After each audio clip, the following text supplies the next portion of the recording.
ان الحمد للہ نحمده ونصلی علی رسول الکریم اما بعد فاعوذ باللہ من الشیطان الرجیم بسم اللہ الرحمن الرحیم والذین آمنوا وهاجروا وجاهدوا فی سبیل اللہ والذین آووا ونصروا اولئک هم المؤمنون حقا لهم مغفرۃ ورزق کریم۔ سامعین محترم، اللہ تبارک و تعالیٰ نے اس دنیا میں بعض لوگوں پر فضیلت دی، فوقیت دی اور درجہ دیا۔ ان میں سب سے افضل ترین مخلوق انبیاء کی ہے۔ سب سے افضل انسان انبیاء کی جماعت ہے۔ انبیاء کی جماعت معصوم عن الخطا ہے۔ اللہ تبارک و تعالیٰ ان پہ راضی ہے۔ ان کو اللہ تبارک و تعالیٰ نے چن لیا ہے، اور انبیاء کرام کے بعد ان نبیوں کا صحابہ کرام ہیں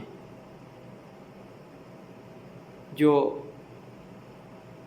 ان کی مدد کی، مالی مدد کی،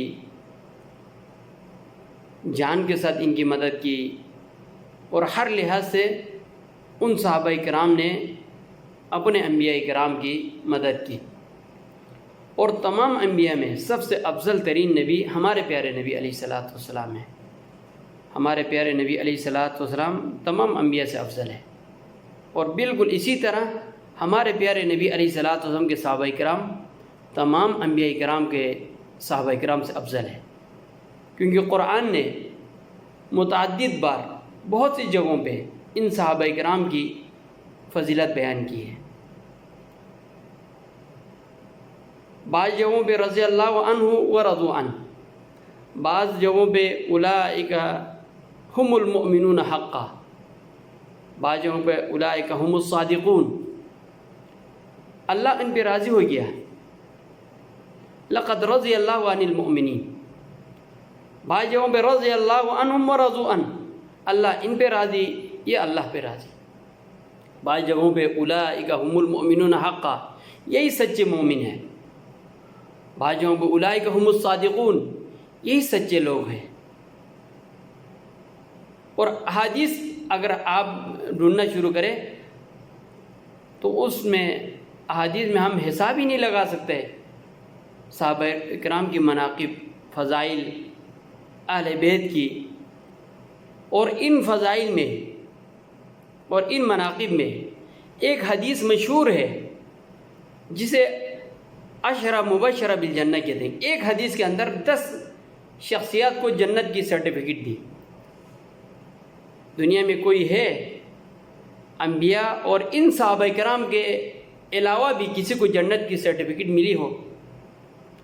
بہت برگزیدہ انسان ہو، بہت اعلیٰ انسان ہو، بعمل انسان ہو، اور اس کے چاہنے والے بہت زیادہ ہو، لیکن انبیاء کے بعد کسی کو یہ گارنٹی نہیں ہے، کسی کے لیے سرٹیفکیٹ نہیں ہے کہ وہ جنتی ہے۔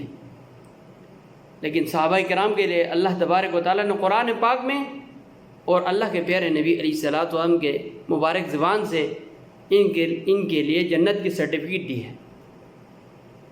اور یہ 10 لوگ، 10 شخصیات ایک حدیث کے اندر ذکر ہوئی۔ یہ سنن ترمذی کی روایت ہے، حدیث نمبر 37-47 نمبر حدیث میں ذکر ہوا ہے۔ حضرت عبدالرحمن بن عوف رضی اللہ تعالیٰ عنہ فرماتے ہیں، قال رسول اللہ صلی اللہ علیہ وسلم، اللہ کے پیارے نبی علیہ السلام فرمایا، ابو بکر فی الجنہ و عمر فی الجنہ، عثمان فی الجنہ، علی فی الجنہ، طلحہ فی الجنہ، زبیر فی الجنہ، عبدالرحمن بن عوف فی الجنہ، سعد فی الجنہ، سعید فی الجنہ، ابو عبیدہ بن جراح فی الجنہ۔ یہ 10 آدمی ایک حدیث کے اندر ایک ہی وقت میں اللہ کے پیارے نبی نے جنت کی سرٹیفکیٹ دی۔ اور اس کے علاوہ فاطمہ الزہرا علیہ الصلوۃ والسلام سیدۃ النساء اہل الجنہ، صحیح بخاری کی روایت میں ہے۔ الحسن والحسین سیدہ شباب اہل الجنہ۔ حضرت بلال رضی اللہ تعالیٰ عنہ کی پاؤں کی آہٹ اللہ کے پیارے نبی نے جنت بھی سنی۔ سعد بن مالک کی جو 3 بار دربار نبوی میں، مسجد نبوی میں آتا ہے، اللہ کے پیارے نبی فرماتے ہیں اگر کسی جنتی کو دیکھنا ہے تو اس آدمی کو دیکھ لے۔ وہ اپنی چپل بغل میں ڈال کر مسجد میں آتے ہیں وضو کر کے، پانی ٹپک رہا ہے، 3 دن ان کے لیے جنت کی بشارت دی۔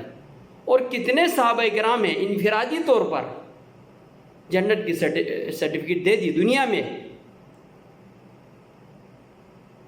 اور ہمارا عقیدہ ہے، ہمارا ایمان ہے، تمام صحابہ کرام جنتی ہے، کیونکہ اللہ تبارک و تعالیٰ نے قرآن میں ان کے لیے بشارت دی، اور اللہ کے پیارے نبی علیہ الصلوۃ والسلام نے اپنی زندگی میں اپنی مبارک زبان سے جنت کی سرٹیفکیٹ دی اور خوشخبری سنائی۔ اور یہ صحابہ کرام کون ہیں؟ یہ جو مرزا انجینئر جو صحابہ کرام کی جو ڈیفینیشن بیان کرتے ہیں، وہ تو مرتدین کو بھی صحابہ کرام کہتے ہیں، جو مرتد ہو گئے۔ وہ تو منافق کو بھی صحابہ کرام کہتے ہیں۔ دیکھو یہ بھی کسی زمانے میں صحابہ نہیں تھا، یہ بھی کسی زمانے میں صحابہ نہیں تھا۔ تو اس جاہل کو حضرت ابن حجر رحمۃ اللہ علیہ کی تعریف اس نے سنا نہیں ہے نا۔ صحابہ کرام کی ایک صحابی کی جو تعریف ہے علماء کرام نے بیان کی، من لقی النبی صلی اللہ علیہ وسلم مؤمنا بہ ومات علی الاسلام۔ یعنی ابن حجر نے خود سے ایک تعریف، اس کی خاص یہ تعریف ہے، من لقی النبی صلی اللہ علیہ وسلم مؤمنا بہ ومات علی الاسلام۔ ہر کوئی جو اللہ کے نبی سے ملا وہ صحابی نہیں ہو سکتا۔ صحابی وہ ہیں جو ایمان کی حالت میں اللہ کے پیارے نبی علیہ الصلوۃ والسلام سے ملا ہو اور اس کا انجام، اس کا موت اسلام پہ ہوئی ہو، وہ منافقت کی موت نہ ہو، وہ مرتد نہ ہو، تب یہ ہو سکتے ہیں وہ صحابی۔ تو ان عظیم صحابہ کرام کے بارے میں کوئی آدمی ان کو برا بھلا کہہ کر اپنا انجام برا نہ کرے، اپنا قبر کو گندہ نہ کرے۔ ان صحابہ کرام کے بارے میں اللہ تعالیٰ نے سرٹیفکیٹ دی ہے جنت کی، اور اللہ کے پیارے نبی کی زبانی دی ہے، اور اللہ کے پیارے نبی علیہ الصلوۃ والسلام فرماتے ہیں لا تسبوا اصحابی فلو ان احدکم انفق مثل احد ذهبا ما بلغ مد احدهم ولا نصفه۔ عموماً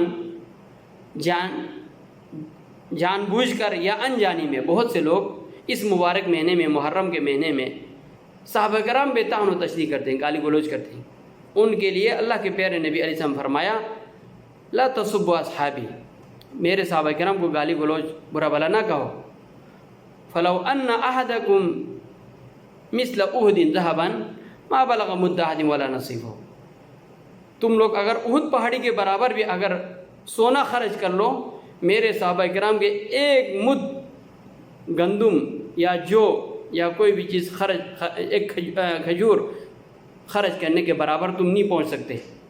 تو ہمیں چاہیے ان صحابہ کرام کی جو فضیلت اللہ نے قرآن میں بیان کی، اللہ کے پیارے نبی نے بیان کی، تو ہمیں بھی ان پر ایمان رکھ کر ان کے نقش قدم پر چلنے کی کوشش کرنا چاہیے۔ اللہ تبارک و تعالیٰ ہمیں پیارے نبی علیہ الصلوۃ والسلام کی سنت کے مطابق عمل کرنے کی توفیق دے۔